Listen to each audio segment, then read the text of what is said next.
इस hot air balloon में है और मुझे हाइट से डर का सामना करना पड़ रहा है। ठीक है, मुझे स्टीयरिंग व्हील तो नहीं मिला, पर जब भी आप हॉट एयर ऐड करते हो ये साफ दिखता है।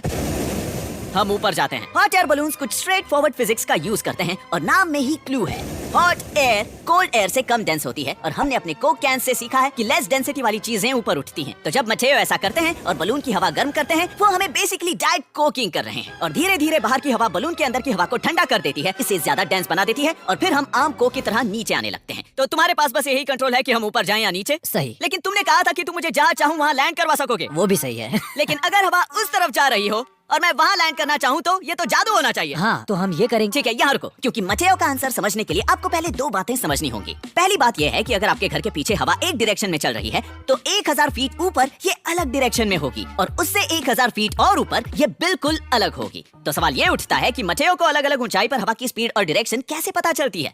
वहीं पे नंबर 2 आ जाता है, क्योंकि हर दिन कोई 2 ऐसे बलून्स दोपहर और आधी रात लंदन के टाइम पर आसमान में छोड़ता है। लेकिन ये पूरी दुनिया में 1000 लोकेशंस पर किया जाता है, वही एग्जैक्ट 2 टाइम पर। और इन बलून्स में एक चीज लगी होती है जिसे रेडियो साउंड कहते हैं, जो अल्टीट्यूड, प्रेशर, टेम्परेचर और विंड मेजर करता है। फिर ये इन्फॉर्मेशन ग्राउंड स्टेशन को भेजता है जो सुपर कंप्यूटर में जाती है और ये रीजन है कि विंड और वेदर की प्रेडिक्शंस इतनी एक्यूरेट होती हैं। तो ये 2000 बड़े वेदर बलून्स हर दिन ऊपर जाते हैं और इवेंचुअली फटते हैं और कहीं पर गिर जाते हैं, कभी वापस नहीं मिलते। अब इसकी वजह से कंप्यूटर ये जान सकता है कि हर लेवल पर विंड की डायरेक्शन और स्पीड क्या है। तो दिन में मचेयो एक बार चार्ट देख लेते हैं और अगर प्रेडिक्टेड विंड डायरेक्शन और स्पीड ये है और वो चाहते हैं कि हम यहाँ उतरें, तो उन्हें ऊपर ले जाना पड़ेगा और फिर से ऊपर ले जाना और फिर बलून को नीचे लाएं ताकि सही जगह पर उतरने के लिए appropriate invisible reverse of air को कैच कर सकें।